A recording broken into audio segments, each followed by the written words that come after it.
misis mo talaga pag naglalambing, oh. Nakasuot na yung helmet, bababa pa para mag-is. Pero okay lang. Pag ganyan naman kaganda yung misis mo, di ba? O, nood ka lang ng friends mo, ha. Ingat ako, ha.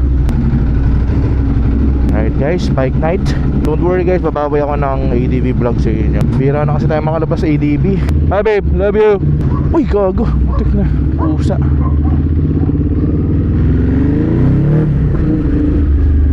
Bira kasi tayo talaga nakakalabas guys. Siguro sa isang linggo, isa, dalawa lang ang beses magmotor. Ilang masaklap na yung isa. May isang beses, 2 linggo ata silang di nagamit. Kahit papasok, hindi ko nagamit yung ADV o kaya ito, which is very weird. Uy, tik na yun, oh. Wala kasi signal din sir eh. Oh, wala signal si sir eh. So ngayon guys, punta lang tayo sa isang bike night. Papakita ko dyan yung poster. Nakakatuwa lang kasi nabubuhay-buhay kahit paano yung mga ganitong klaseng events. Yung napagsasama-sama natin yung mga motorcycle enthusiast. Which is birang-bira na, di ba? Lalo na sa mga big bike scene. Nangyayari na lang siya typically sa mga small bike, scooters, ganyan. Kasi sila mas active kasi ngayon eh, nowadays, right?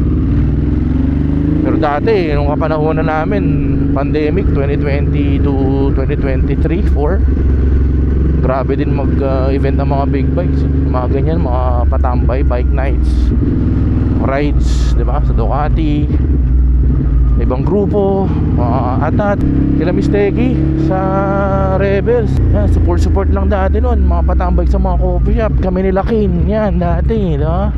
Parang dating ngayon, lahat ng mga tao dun sa era na yon, dun sa dating era na yun nga, active lahat naging busy. Siguro lahat nag-mature, ganyan. Tapos yung mga pumalit na ngayon, may mga pumalit ngayon eh, mga nakikita natin sa mga IG yan, dyan naman sila active. Wala gaano halo sa YouTube. Yung katulad dito nagsasalita, wala na silang ganyan. Mostly nasa Instagram na sila, Facebook, mga reels na lang talaga yung mga vlog nila. O konti na lang yung talagang, alam mo yun, long format. Eh siguro nag-iba na rin talaga kasi yung timpla ng vlogging. At the same time, yung timpla ng viewers, which is gusto nila short format, short, concise, and precise. Yun na yung mga medyo trend ngayon. Kahit ako eh, nai-entice ako sa mga short format.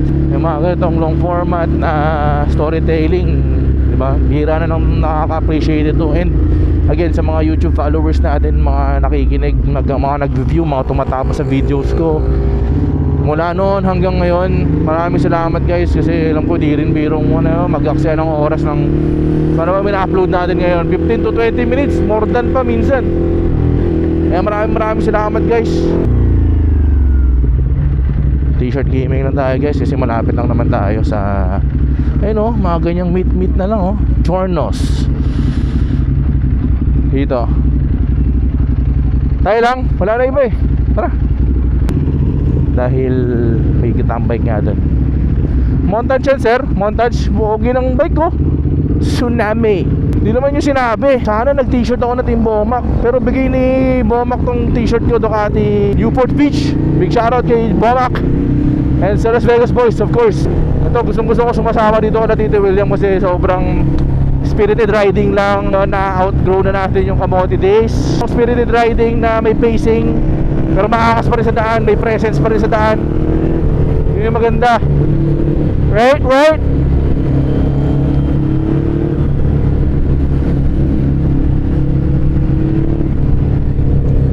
Ang trending kasi ngayon guys, kung magbablog ka, yung talagang kumukonekta sa tao eh. Wala nang intro kumbaga. Na-realize ko, na-outgrow na rin natin yung ganito, yung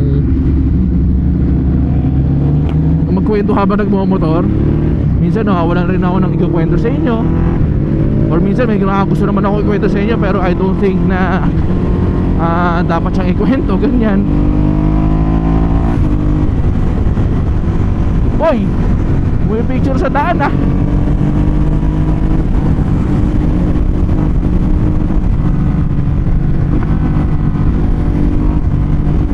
Pero nakakamiss yung mga ganitong adrenaline talaga oh.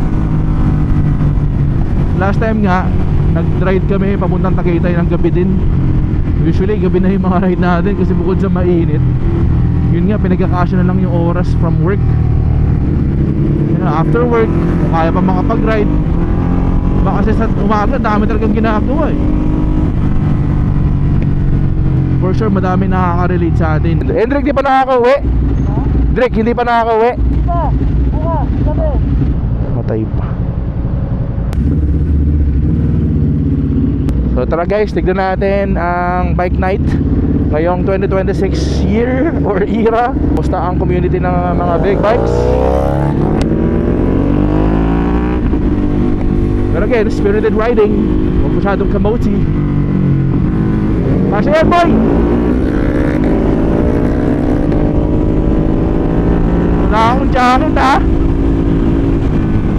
Woo!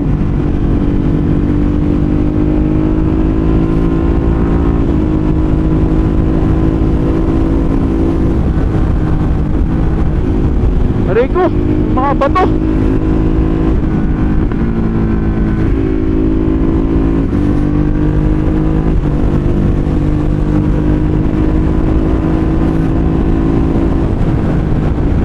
Ganda ng LRT oh. Lakas mga Japan eh oh. Gamit pa rin pala natin guys. Of course kung nagaganda ako sa footage natin, gamit natin of course yung ating Insta360 Ace Pro 2. Ayan, gumagamit tayo ng Pure Video Plus 4K 25 FPS. Ayan, kung nagaganda ako sa footage natin. Nakakalula pa rin tong Hyper, man.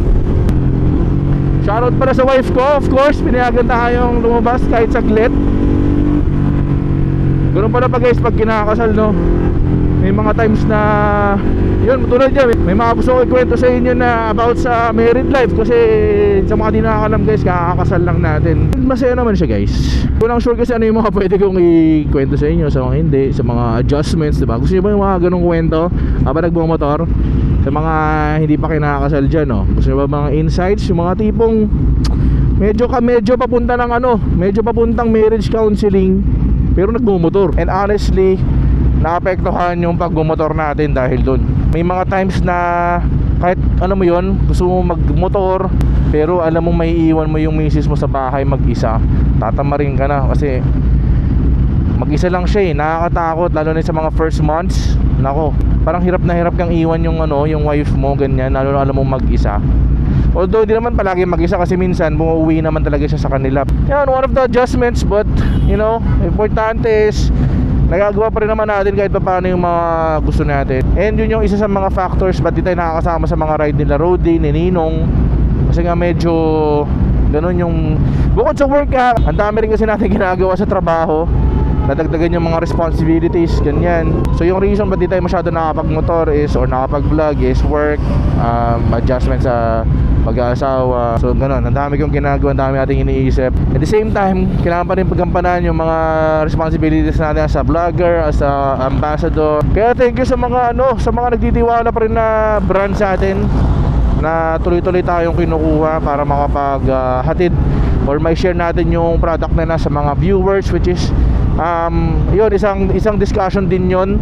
Baka siguro vlog ko yun pag naka-ADV tayo. Kasi may mga tao nagsasabi sa atin na yung page daw natin nagiging parang commercialized na. Yung hindi na siya organic, parang lahat na lang may product ganyan.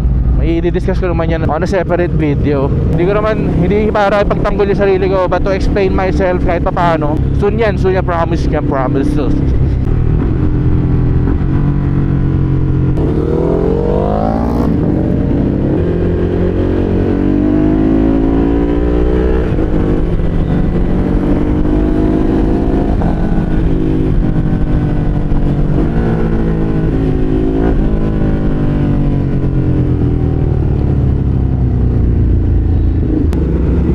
Yon, MetLife.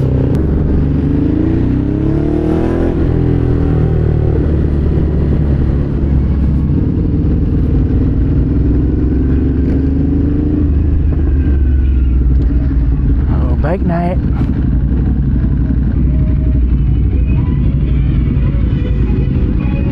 Ang magandaan talaga sa Ducati, sila na magpapark para sa atin, guys. Kaya Ducati number 1 eh. Ito si Idol, oh. Let's go. Okay na yan bro, may benta ka na naman. Basta, long time ah. Long time ba? Uy, Thursday. Ano meron? Track day? Si Alberto birthday track day. Sige, sige. Oo. O guys, so may track day, doon ka naka-Ducati dyan. Birthday ni Boss Tony. Okay. Meron pa bang ano, yung sa apparel? Meron pa ba? Ha? Meron pa sa apparel? Last day ngayon. Ngayon, last day ngayon, sayang. Sale yun. Okay. Victor Neri guys, oh. Victor Neri. Oh, di ba yan yung kagandahan sa Ducati guys, ayan oh. Oh, sila nagpa-park ng motor natin pag may mga events.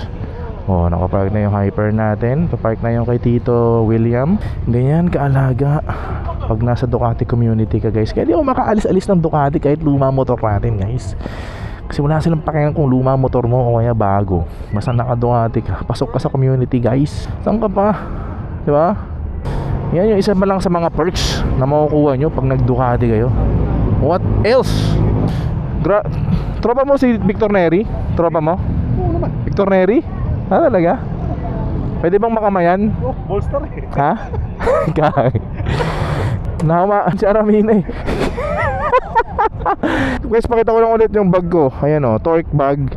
Galing sa Torque, of course. Tapos konting bag raid na lang din. Easy lang naman yung quick release lang yung strap nyo dito. Ayan, may parang number 9. I-click mo ganyan o, tapos bukas na siya. Tapos dalawang click lang ulit. Dalawang ano lang, tawag dito, basta parang i-snap mo lang. Ayun na, may bag ka na. So syempre, laging essential yung pabango sa atin dito, di ba? Guys, promote ko lang din itong MNL. Ito guys yung ginagamit ko na pabango kasi mataas ang projection nito tsaka mataas ang oil concentration. From MNL perfume scent. Tapos ayun ang kagandahan dito. Ayun na meron siyang preferred for Mico MNL. Ano siya, personalized kung pwede nyo. Ilalagay ko yung link kung saan kayo makaka-order. Yun nga, ito yung gamit ko lagi sa office, mga events, ganyan. Tapos may mic tayo, meron tayong charger. Naki, ang daming nalalagay dito. Tapos dito, syempre may bucket dito for stickers, battery. Kagandahan dito, meron siyang bag dito sa likod guys. Ayan o. Oh, nandito yung mga phones natin. Dalawang phones kasha. And alam mo, protektado naman yan kasi meron kang makapal na cushion dito. Makapal yung kanyang pad na komportable pag nasa waist mo rin naman yan. Tapos, ito, ang ganda nung lock niya dito. Ayan, ganyan lang din siya. Tapos hindi siya yung ordinary, hindi siya yung typical na lock. Ganyan lang siya. Napakaganda. Adjustable din naman yan kung medyo malaki kayo or medyo manipis. So yun lang, diba? Very basic. Dami nagtatanong sa akin ito kung magkano. Nasa almost 4,000, not bad. Tapos ilagay ko yung link, of course, kung saan nyo mabibili. Yan, ganda ng waist pack natin. Mas maganda siya dun sa ginagamit natin na Kriega, promise. Si Renzo, busy gabing-gabi na nagbebenta pa ng motor eh, oh. Uy, mga Italjet na 700cc. Pogi rin, oh. Big bike yan, guys. Press, nasa press. Okay lang yan. Okay lang yan. Yun. Wala na, Waki. Di ba para tayo lang yung naka-helmet. Nakakamiss yung mga Pres, nakakamiss yung mga ganitong event eh, no? O yan, lagi tayo mag-bike night. Oo, yan. Tuloy tayo, bike night. Vodge. Lakas ang ilaw eh, no? Ito, mga ibang motor guys. 350 ADV 350. Bakit pala nun? Oh, laki. Oh, Hindi laki. pa access pa yun. Hindi pa. Of course, may mga food trucks pagka ano. Basic lang na bike night.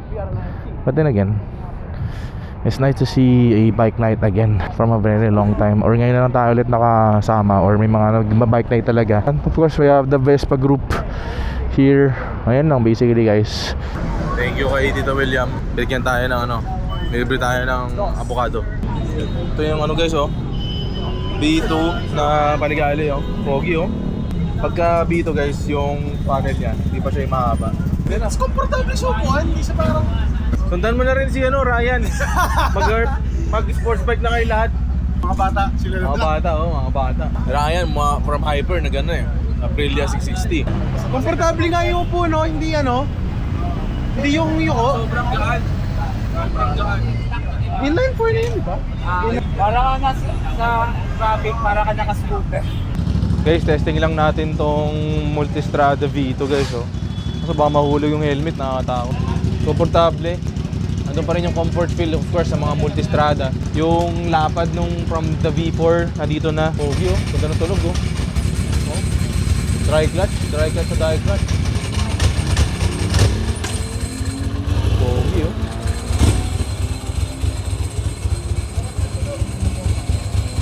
Ay, parang may mababaklas. Pero tapos guys, ito naman yung guys, Panigale V2 naman to guys. Yan, may kataasan siya ng konti. Mas tayo dun. Friendly yung height nung V2 na multi.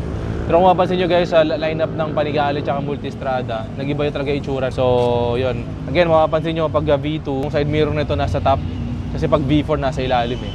Tapos yung TFT display mahaba sa V4. Dito naman, yung normal from the previous. Oh. Tapos wala ring winglet. So, ito naman yung Panigale guys, kung medyo into sports bike ka. Yan ang Panigale ng Ducati. Tapos meron tayong Italjet, scooter, tapos ZX Moto. ZX Moto guys, check natin, sakyan natin. Boss, pasakay lang ako dito, boss. Boss, sakay natin. Yan. Ito naman daw yung Access Plus na 500cc ba to, boss? 500cc. Parang track day ha. Oo, pag track day ha. Guys, may sa track day ng Ducati available to, pupunta kayo. Ano to? Pwede nyo gamitin, napakagaan. So guys, kung makita mo, meron siyang mga carbon fiber yung winglet niya. Dalawang fins sa isang side. Ito yung TFT display niya guys. So, ayan, ZX Moto. So very mapapansin natin na very futuristic. Yun naman yung mga napapansin natin sa mga China bikes, diba? Very futuristic. Ito yung start niya. Inline 4. Ano daw to, sobrang nagta-top notch to sa mga racing yung kinuha ng Access Plus. Kung mag-sports bike ka, inline 4, tapos may performance, kaya mag-deliver ng performance. Ano pwede to, pre, CX Moto. Gusto mo mabilis, di ba? Tapos nagda-champion sa mga racing, di ba? Pwede sa mga beginners. Ayun, flat foot ako guys, 5'7". 5'8 and a half. Flat foot. Dito yan mabibili sa Ducati tsaka sa Access Plus. Hanapin si Warren, ayun Ano yan? Magaling magbenta yan, grabe magbenta yan sa Motospot. So yun lang guys, yun yung of course may Vogue, pinakita ko sa inyo kanina. Tapos yun lang naman yung bike nights. Sa mga susunod na mga bike nights, punta tayo kasi na-miss natin yung mga ganito. Basta may oras lang naman tayo tsaka pinapayagan. Shoutout kay Gab, pakita mo sarili mo. Sa Ducati boys. Sayang, di ako nakapagpa-picture kay Tito Victor Neri. Di mo pinakilala kay Victor Neri po. Kaya sinabi ko nga, hanapin si Aramina. Idol ko pa naman. Idol ko pa naman 'yun. Victor Neri. Partner niya. Si Aramina. Aramina nga, di ba? Idol ko 'yun eh. Childhood. Pwede mo upuan yung Pwede upuan yung Italjet naman. Pare, Okay, tingnan mo Boss yung Toti naman to. limited edition number niyan. Uy, ano 'yun? So nakikita 'yun. 000 out Uy, of grabe. 700. Makita mo, 0 out of 700. 700 production sa buong mundo 'yun, di ba? First unit out sa Pilipinas. Grabe, nakakay Boss Toti. Sasakyan daw natin, no? Oh. Grabe. Manual to? Manual? Para siya scooter, guys, na manual. Yun yung nakakaloko dito. Medyo weird yung yung medyo weird pero Italjet 700. 0 out of 700. Ito lang sa Hindi nakakatakot, boss. Sa'yo ako. Okay na ako. Nakakatakot eh. Oo eh. 0 to eh. Mamaya eh. Kaya nga eh. Okay na tayo dito. Nasakyan natin 000. Thank you. Oo naman. Oo. May value to. May may presyo baga. Ano ba to? Naka-glass na rin yung dito niya guys. Rear clutch cover. Rear clutch cover. Kita mo, ikot mo lang to, bababa. Yun o, bumababa. Bumababa yung bike. Tapos ikot mo lang tumataas. Galing oh. Yun. Guys, si Renzo. Ano ba yung mga events natin sa Ducati, Boss Renz? Track day next week. Toti Alberto birthday sale, 3 days. Katatapos lang. Hindi tayo umabot. Kailangan kong gloves sana. Tuloy-tuloy ang celebration. Next week naman, track day naman. Sagot namin yung lunch, Uy. pati paddock. So, Track fee lang. tuloy-tuloy. Track fee lang. Which is At magkano yun? bring Mga your own bike. Track fee, I think 4K. 4K. Sa- I think ano rin yun, may mga bikes din kayo, boss, doon. May demo bikes din tayo. Pwede gamitin. Sa demo bikes, they can use the demo for 3 laps para masubukan nila. Kaya nagdadala tayo. Moto Market, and Ducati collab na test ride event, August 8 sa Eton. Yun, kita-kita tayo doon, baka sumama. Punta tayo doon to. Punta tayo doon. Andun yung Carti Boys, tsaka Miko MNL. So magkakaroon yung Moto Market ng exclusive event sale on that store. So pag pumunta kayo, may mga naka-sale doon just for that day. Punta tayo doon. Support tayo sa Tagal ko din nakita si Renzo. Grabe, lalong pumapogi. Kaya nga, sabi ko nga yung era ng mga bike night before, nawala na, kaya maganda nagkakaroon ulit ng mga ganito. Babalik natin yan. Tapos, magandang kasi, community bonding yung bike night, bro. Of course, sa Ducati community, di ba? Ito mo naman, di nawawala yung exclusivity, yung pag-park ng mga motor. Yun yung talaga yung binabalik-balikan ko sa Ducati. Di na ako nahihirapan mag-park kasi meron nag-park para sa atin. Sanay siya, may valley parking. Tapos nakikita mo yung mga dati mong idol, di ba? Katulad din. Di ba? Yan. Ayun. Isa pa, idol natin, legend, di ba? Yan. Ganyan. Thank you, Renz. Thank you. Brother, nice to see you ulit. Okay, uwian na. Quickie, ano lang pala to? Bike night. I guess tapos na rin pala sila ng 10 o'clock. Itong Ducati nagpa-pack up na. Wala na yung mga demo bikes. Umalis na sila, Renzo. Big shoutout sa mga staff ng Ducati guys. Ayun, sila kuya, magdadrive pa nito. Diba? Sila yung naiiwan yung nag-e-egress. Dati ramdam ko yan yung nag-e-egress. Medyo pagod din talaga yan. Ikaw yung unang papasok dito para mag-set up, ikaw lang din yung huling aalis dahil ikaw yung magtatanggal. Kaya thank you, nakikita ko to lagi si kuya, napakasipag. Nag-rigpit tapos mag-drive pa nito. Ayan to, yung mga nagpa-park sa atin. Ito mga dapat na boss, thank you Congratulations sa successful bike night Vodge Philippines. Thank you sir, congrats. Shoutout din sa mga kuya guard natin dito.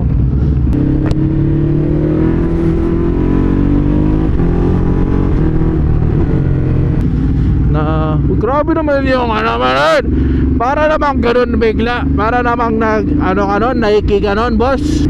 Guys, pag nag-U-turn kayo or pag nagmo-merge kayo, wag naman yung kakainin nyo kaagad yung ganun maganda yung gradual dito pag ganun, hindi yung pag ganyan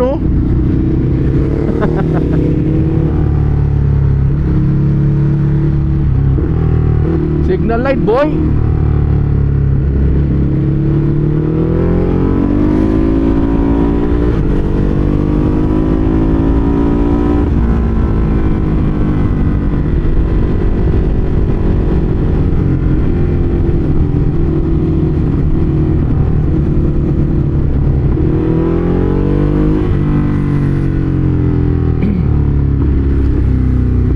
Na ako ng mga kasama natin. Naku, maling naman yung linya mo boss.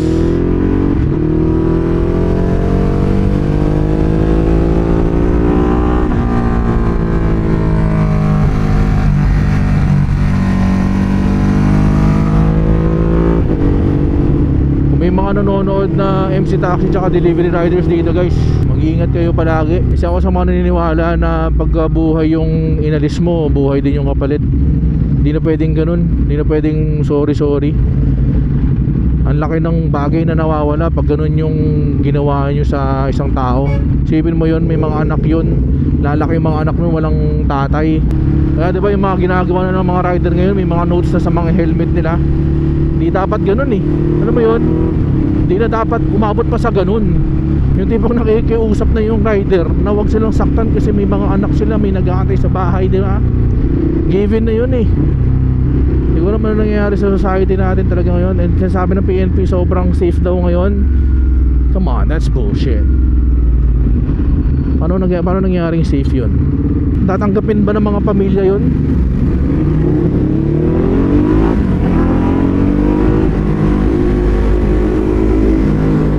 Riders natin guys, sa mga riders dyan, sobrang ingat kayo. And dapat pinapatupad na rin ito ng mga kumpanya nyo dapat kundi ubra yung frisking, which is very weird naman diba kung mag-frisk ka. Dapat may kakayanan kayong tumanggi talaga, hindi dapat kayo nababawasan ng credits dyan. If nakita nyo yung pasahero sobrang alanganin ng pwesto sa nagpapapick up, sa nagpapadrop off, dapat meron kayong powers na magsabi na dapat doon kayo baba sa mga crowded places or maliwanag, diba?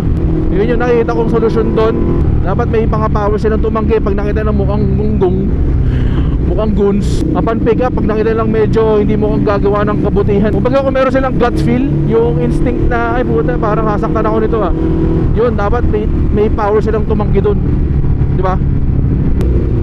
Paalam sa dalawang Cartesiano boys. Thank you sa bike night.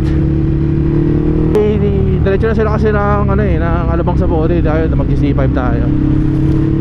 Ayun lang guys. Dito na natin na yung video. Maraming salamat sa pagsama. Maraming salamat kung umabot ka sa video na to, sa long format na to.